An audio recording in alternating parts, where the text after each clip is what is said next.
Okay, so the first part of the skull, we did the superior view, the lateral view, and the inferior view, and the next part of or the second part, this will be the second video for the skull. We're going to be talking a little bit more about the foramina. So the way to divide the foramina, the way I do it, the easiest way to do it is divide them into three parts. The first part will be, put this here, the first part will be a mnemonic. Let's say my house just came large. My is magnum, house is the hypoglossal foramen, which is on the side, on either side. We have only one foramen magnum and we have two hypoglossals. So my house, which is this one here, just is the jugular, came, this will be the carotid, and large will be the lacerum. So my house just came large. Magnum, hypoglossal, jugular, carotid, and lacerum. My house just came large. The next group will be ROS. So my house just came large, ROS ISO. My house just came large, ROS ISO. ROS is ROS, which is the three foramina. Foramen rotundum would be here. It's not very clear here, but we can see it more from inside. And this will be ovale because it's oval shape. Rotundum is round shape. Ovale is oval shape. And then spinosum is this tiny one over here. So this is in one line like this. Rotundum, ovale, spinosum. ROS, ROS. ISO is ISO. The best way to see them is from this view, from the anterior view. And ISO is inferior, which is this one down here, the inferior orbital fissure. And the next one will be superior orbital fissure, which is the S. And the O will be the optic foramen here. So ISO, inferior orbital fissure. It's a fissure in the orbit. This is the orbit. This is the inferior of the orbit. This is the fissure, inferior orbital fissure. And this is another fissure that's superior. So superior orbital fissure. And the O is the optic foramen or optic canal. So my house just came large, ROS, ISO. These are the foramina from outside. Also, if you're looking a little bit at the nose, you will see right here in the middle, this is the nasal septum, and the nasal septum is usually two parts. This is the bony part, and the cartilaginous part is gone. It decays after death. So this is the part here. The major part, all of this here, this is called the perpendicular plate of ethmoid. This part down here, this little part here, this is called the vomer. So perpendicular plate of ethmoid is the major part, and the vomer is this part. Both of them together will make the bony nasal septum. And actually, if you can look inside here, this is the inferior nasal concha. This is the middle nasal concha. The superior is more up here, so you don't see it from this view. So inferior nasal concha and the superior nasal concha. Now, if we opened the skull and look at it from inside, you will see three cavities here. This one in the front here, this is called the anterior cranial fossa. This one here is the middle cranial fossa, and this fossa down here, this is the posterior cranial fossa. Superior cranial or anterior cranial fossa, anterior, middle, and posterior. Anterior cranial fossa, actually, you will see these plates or these plates right here. It's not the best in this model, but it should be perforated, and this is what we call the cribriform plate of ethmoid. And right here in the middle, this is called the cresta galli. Cresta galli means the roaster's horn, or cresta means crest or elevation like this, and galli means like roaster or something. So this part in the middle here is cresta galli. On either side of the cresta galli is the cribriform plate of ethmoid. If you go down here, this is the middle one, and this is called, this looks like bad shape here.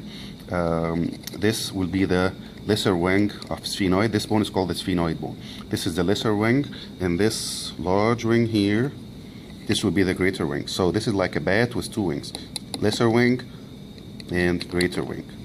This part here still in the middle cranial fossa. This will be the sella turcica, and the sella turcica is saddle horse. Sella turcica, saddle horse. This is the location of the pituitary gland, also known as hypophyseal gland. It should be located in this area right here. And you can also see from this point, you can see this optic foramen right here, which is part of the ISO. This one here, and you can see also, actually, if you go down a little bit more, you can see over here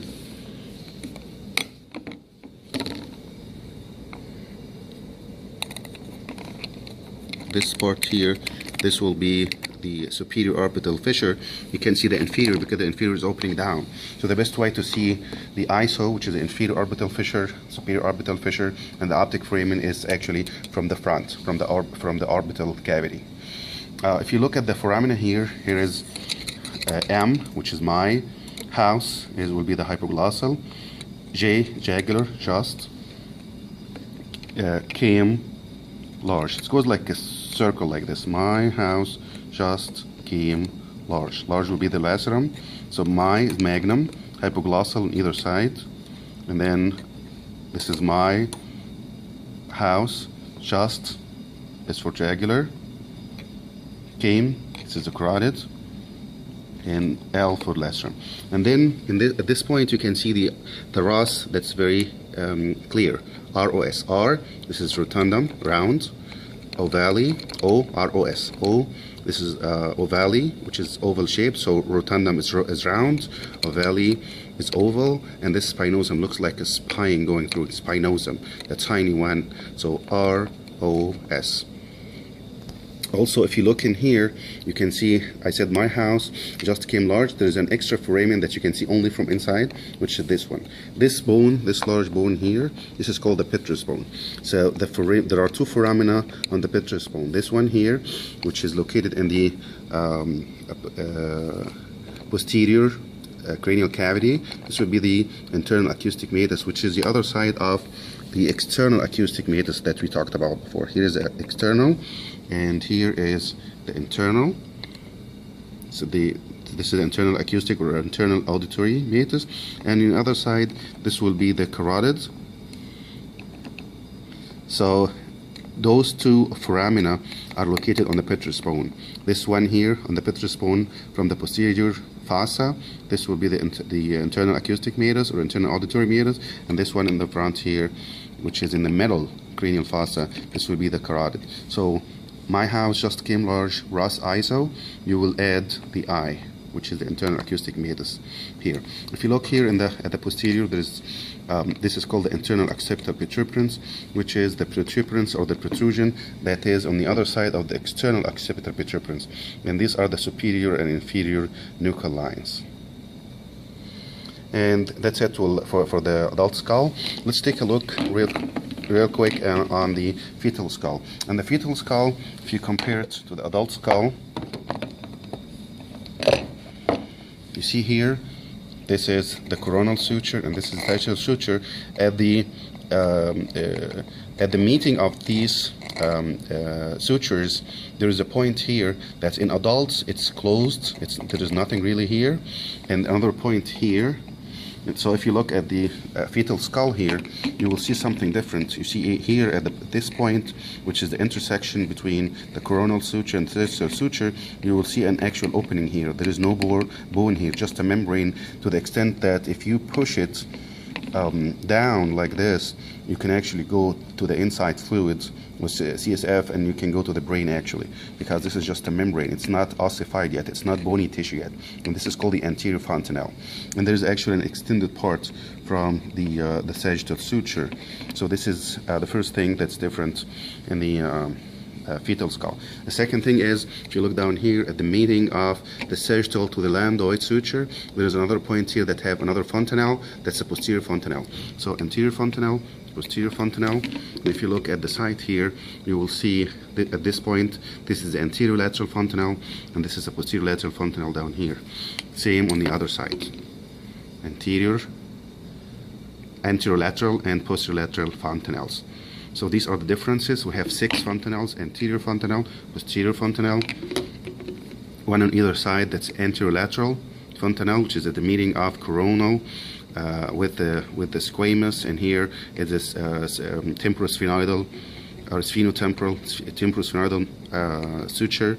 So at this point here, which is the pterion, this is the location of the anterolateral fontanelle. The other one here, which is location where the lambdoid will meet the squamous suture.